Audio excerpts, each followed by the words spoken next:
Check, check. All right. We're friggin' live. Here we go.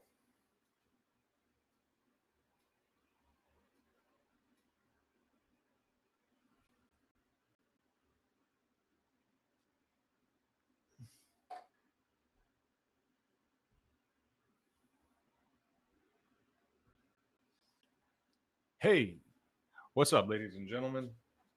Uh, I'm getting everything ready. This is the first time ever that we do this, but we're going to start something new, and it's going to be called Mike or Tease. And it's going to be something really weird and crazy, but basically, um, we're going to talk about tea, and we're going to talk about a lot of stuff. I think that we had a podcast in the past, and we put out a lot of content before, but I think that we've been approaching it in a way that I want to play with, right? Um, tea. Obviously, like I'm obsessed with tea, and I'm going to be looking at the computer, by the way, from time to time, just to take a look at our chat. But I've been so I'm going to talk to you guys a little bit about kind of who I am and what I do, and then and I'm going to adjust the mic because I think it's in the way. But that will be a nice way to kind of give you a sense of who I am and why I feel like it's important to talk to you guys. Hey, this feels loose. I don't like this. It's an expensive mic. Okay. So yeah, so I'm gonna give you guys just a sense of who I am and why I feel like I can talk to you guys about tea. I'm somebody who's obsessed with tea. I started a tea company in 2011. We're called JoJo Tea, and we're based down in Miami. And we sell tea to a lot of different restaurants and coffee shops and hotels and stuff. And my focus over the past 10 years has been sharing tea. And the way that I've been doing that in particular is by selling tea to restaurants and coffee shops and stuff like that. Um, but I learned about tea in a very special place. I learned about tea when I was a wannabe Chinese, wannabe Asian mystic at a little Buddhist temple down here in Miami, and I think that uh, tea can be really special. Tea can be a really special experience, and it can be full of a lot of deliciousness. Um, and I think that we present it in ways that are coming at it from the place of our love of tea, and not so much from a place that like people can actually connect with and understand very easily.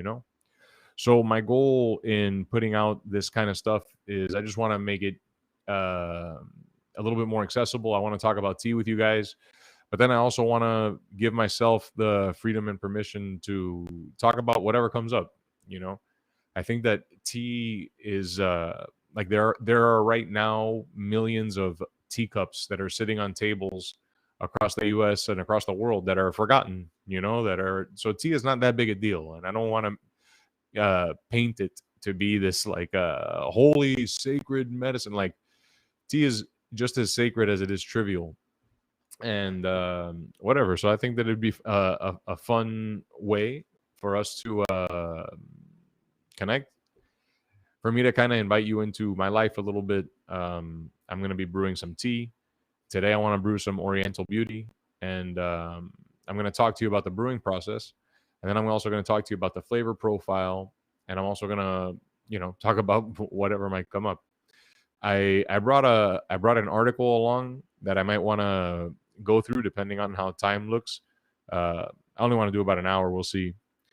But I have an article about some aged pours that I'd like to go through from that the guys at the Global Tea Hut made, and their archive is online. So I thought that it would be an interesting article to go through. It's like hardcore tea dork stuff. It's the kind of stuff that like I can't imagine most people would be very interested in. But if you're into tea, it's going to be an interesting conversation. So I'm going to start by making some Oriental Beauty. Oriental Beauty is a really special tea to me. So that's why I chose to make it for this first little episode, because I know that this episode is going to be an absolute mess. and I want to be able to at least have something comforting to go back to. Oriental Beauty is a really special tea for me because Oriental Beauty is the first tea that I ever tasted that made me really want to learn more about tea. Made me want to dedicate myself to tea and to learn more. So I don't really drink it as often as I used to. You know, often like the thing that tea is huge. You know, there's like countless teas out there, and the teas that I really really loved at the beginning when I first started learning about tea uh, were like very loud, dynamic flavor profiles. You know, specifically Taiwanese oolongs. That was like my jam. And the more time passes, the more, and you start learning about different teas and learning about different production regions, the more you start to kind of expand your palate. You know, you start to expand the your familiarity. And Oriental Beauty is still like one of the most amazing teas. It's ridiculous how special it is. But as time passed, I tasted a bunch of different teas and got really excited about different teas, about older trees and stuff like this. But Oriental Beauty is always like, it's like mac and cheese. It's like so delicious and dependable. You know, like it smells like, and I've always felt like it smelled like this. It smells like like grilled peaches. You know, like sticky, sweet cinnamon grilled peaches.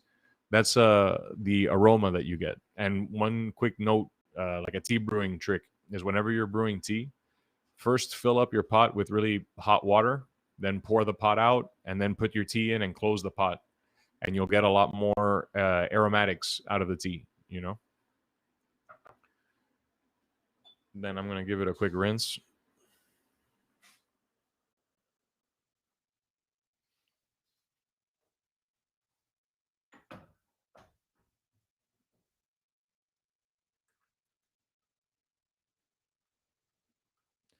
And we're still at the office here at Jojo Tea, so we still have work going on, and we have deliveries going out tomorrow. So you might hear some sounds in the background and stuff. It's just because it's still a work day for us, you know.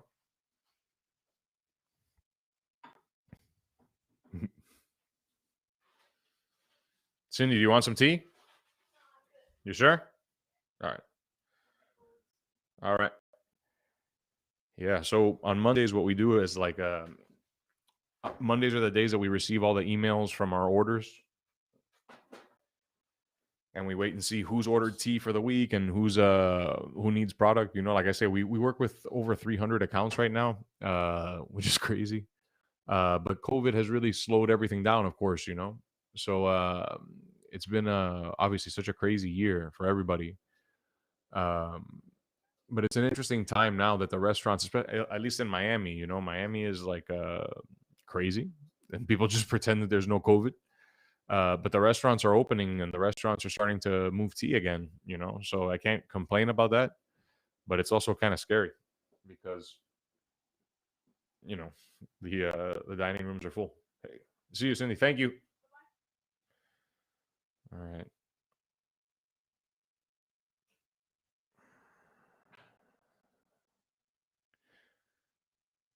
Now, one really important thing, just every time that I brew tea, I want to get better at it, you know, as I butcher this. So every time that you brew tea, you know, if you want to develop your skill in tea, I recommend pay really close attention. You know, in this style of tea, we're going to brew the same leaves multiple times. I'm going to start with this Oriental Beauty, and I have some other stuff on the side if I decide that I want to brew some more tea. Mhm.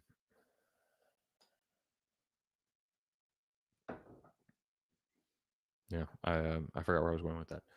Um, I'm going to drink some tea.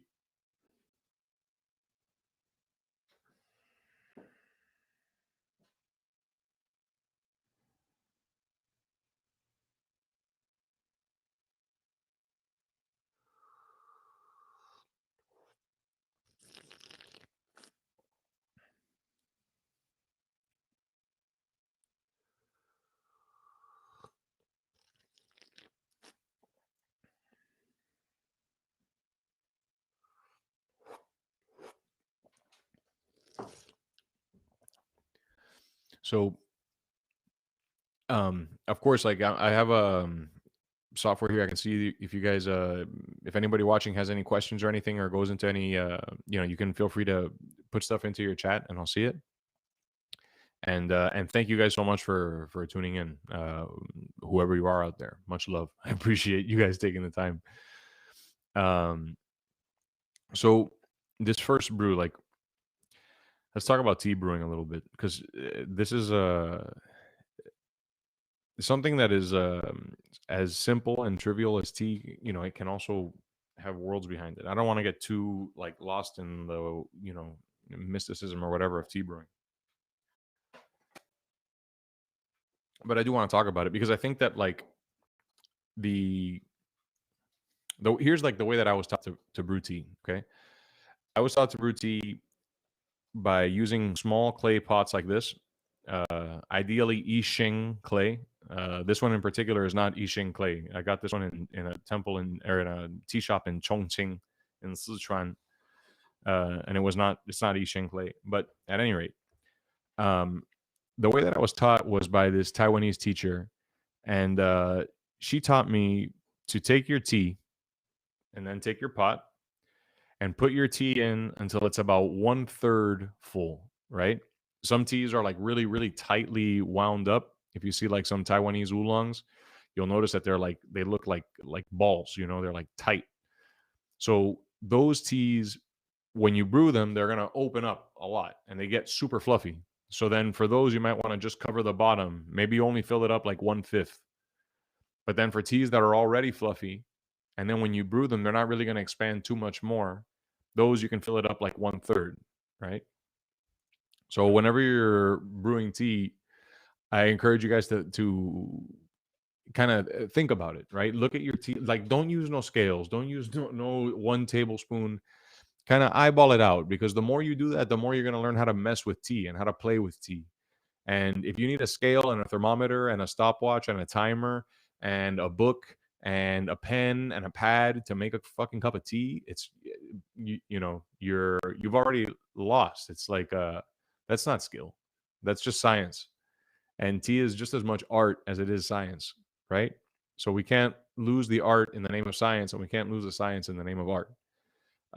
That's super important in tea. And the more that that principle can be applied, I think the better your tea service is going to be. Um,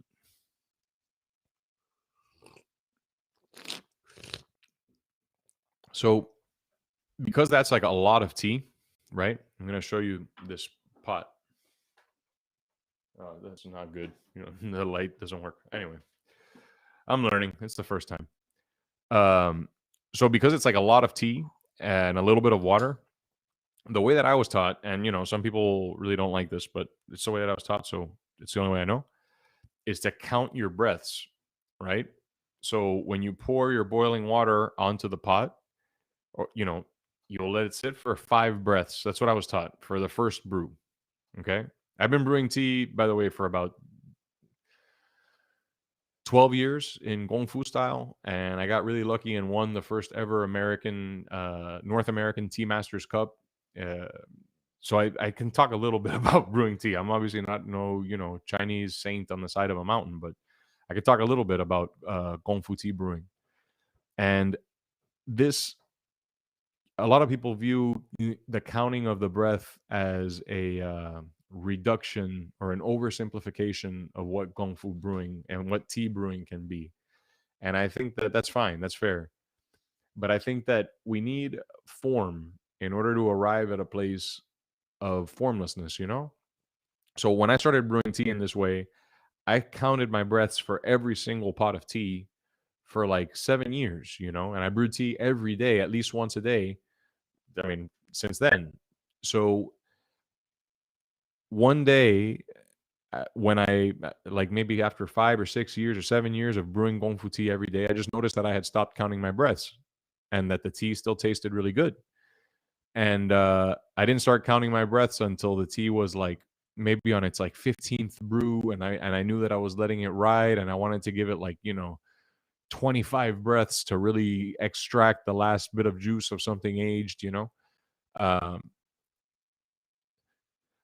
So I guess that what I'm saying is like even if it seems a little bit kind of like overly structured to count your breaths as you're brewing your tea, it has a lot of benefits, right? Because like when you count your breaths, like you should notice like are you breathing too fast? Are you pushing your breath? Right? Because if I'm like, okay, I'm gonna start counting my breaths. One, two, three. Like you should feel that. It's gonna increase your heart rate. It's gonna make you anxious. And then if you, all right, I'm gonna start counting my breath. One,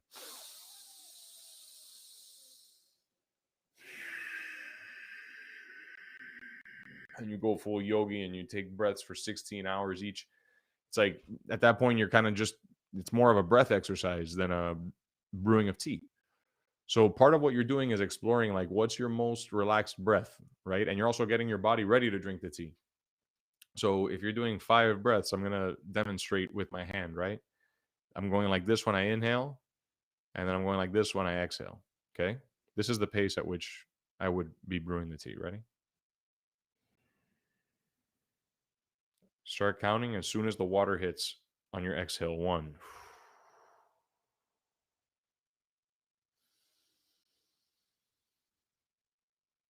two. By this time, I'm probably finishing filling the pot and putting the lid on.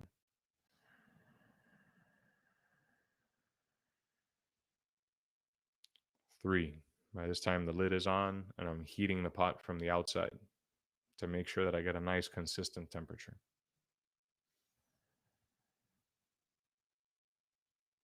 4. I'm allowing it to brew, even though everybody else is patient and everybody that wants a cup is telling you with their body language that they want the cup. And on the 5th exhale, you pour.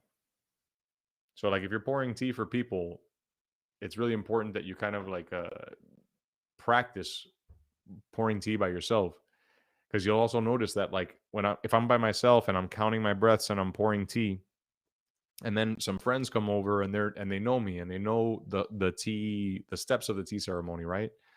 Then I'll take my time, I'll breathe nice and slow, I'll get a nice relaxed brew. But then if one of them brings a friend that's never been to tea ceremony, and ceremony is a word that freaks people out because they think that ceremony means that we're going to put on robes and we're going to learn chants and we're going to sacrifice a goat or something. But I think that like tea ceremony, that word is such a shame. We got to find a better name for this practice. It's just tea practice. I like that a lot, tea practice. But when people that aren't familiar with the practice of tea like this, when they see when they see me brewing tea or when they see anybody else brewing tea, and you're taking your time and pouring slow, and then you put the lid on, then they get really nervous and they get like I shouldn't say nervous, but they get anxious. They want to. This are we? They don't know how long the brewing is going to last. They're like, oh, are we going to sit here for 5 minutes in silence or what? So, as a tea brewer, I think that it's really important that you um, are really comfortable with holding space. And if you brew tea by yourself, you'll get a good sense of what that means and how to hold space. Um, so at this point in the stream, I'm gonna go ahead and we've done about 20 minutes. I want to take us off of the channels of LinkedIn and the LinkedIn crowd. Thank you guys for tuning in. We'll be back. We'll be back tomorrow. Um, but we need to go ahead and follow the plan here.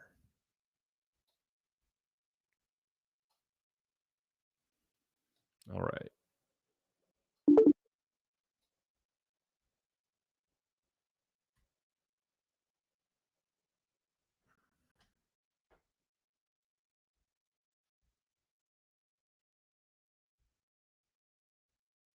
All right, cool. So we should still be live on Twitch and on YouTube.